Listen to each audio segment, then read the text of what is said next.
kusoo dhawow channelka galgala news taabo calaamada guduudan ee subscribe kadibna ku dhufo gambaleerka si aad u heshid mar walba barnaamijyada iyo wararka aanu soo gelino galgala news. ururka haweenka magaalada Buuhoodle ayaa deeq biyo waxay gaarsiiyeen deegaano ay kamid yihiin Shangalle, Hagoogane, Gocandhaale iyo waliba sidoo kale deegaano badan. deegaanada ay ku jiraan dad barakacayaal oo ku xeel waayay abaartii sime ee soo martay dalka Soomaaliya. deeqdan ayaa waxa soo dhiibay ururka Hilaal oo ayagu ah gabdho Soomaaliyeed oo ka soo jeeda magaalada Buuhoodle ee xarunta gobolka Cayn. kuwan qaar kamid ah dadkii la gaarsiiyay biyo qaybinta ayagoona u mahad celinayay ciddii soo dhiibtay biyaha. haddaan nahay dadka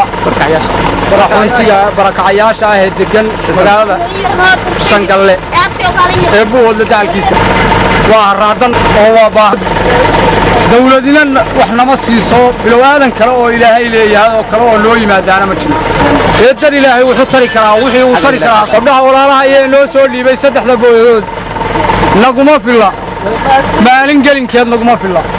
waana mahadsan yihiin dadka barakacayaasha ee halka Ilaahay dadka halka jooga gaar iyo islaam wixii Ilaahay wax ka siiya halka ku eegay biyaha iyo baadka mid walba wuu baahanay adduunka wuu baahanay dadka wuu baahanay biyaha wuu baahanay sallallahu ala Muhammad sayyidina Muhammad wa ala alihi wa sahbihi tabayan oo baahan oo barakacayaal waxay wadaniyo waxay dadladaan baan haysan baan u nimi oo aad iyo ducada caruur leh oo ciroolo leh oo caamada oo kuwa walaalo xidhan leh dadka hal litr kuma firla biyo maanta litr saddexda bood litr u gaari maaya waxaan u sheegayaa gabdhaha Hilaal community biyihii ay noo soo dhiibeen ee noogu soo dhiibeen qaxoontiga Shangalle ee saddexda boodood ah inaanu soo gaarsiinay oo aan u shubnay anigu waxaan ka mid ahaa odayaasha deegaanka Sameeyey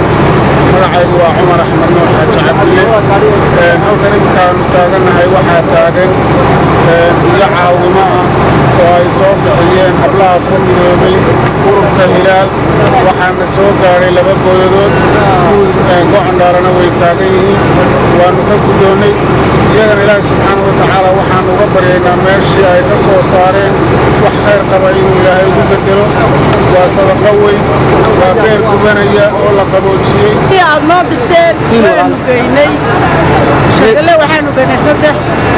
baalkiina waxaanu meegaagna waxaanu keenay laba gudoomiyuhu nala taagan yahay degmada Cumar Axmed Nuur Xaaji Cabdi gabdhihii caruurtii ardaydii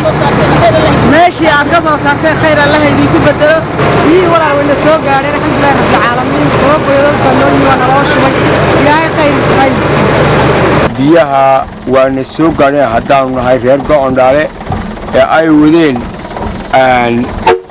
soo dhibay biyaha hadalka waa la iga horeeyay waxaa muhiimadiisu ay tahay inay biyihina soo gaareen waxay tala iyo tusaale aan ka codsanayna gabdhaha walaalaha ee soo dhibay in maqlaya ee naga daawanaya ee wararka naga soo gudbayaan inaa wixii naloo qaban karo naloo qabto dad jilicsan baan nahay biyaha mehello biyuhu way nagu adag yihiin wax riig la dhaha nooma qotomo waxaanu ka codsan lahayn waxyaabaha ugu muhiimsan in naloo taago hadday riig noqoto in la suuqayo taxalajiyo waa hadday tahay quudinta waa in la suuqayo taxalajiyo hadday tahay bacaha la dhisaya oo kale iyo guryaha hadda mar hadda laga dhaanay in dadka la suuq taxalajiyo caawada hadduu xataa Ilaahay roob raxmad inoo shubo qof bacga haystaa ma jiro halkan waxaan ugu nimi reer Gocandhaale oo dad baahan oo dad dayacan oo dad danyara oo dad bacad fadhiya raqaye iyo mid waalan iyo mid buka iyo mid xunba way leeyihiin biyihii aad deeqda aad noo soo dhigteenna waanu soo gaarsiinay laba booyadood baanu u keenay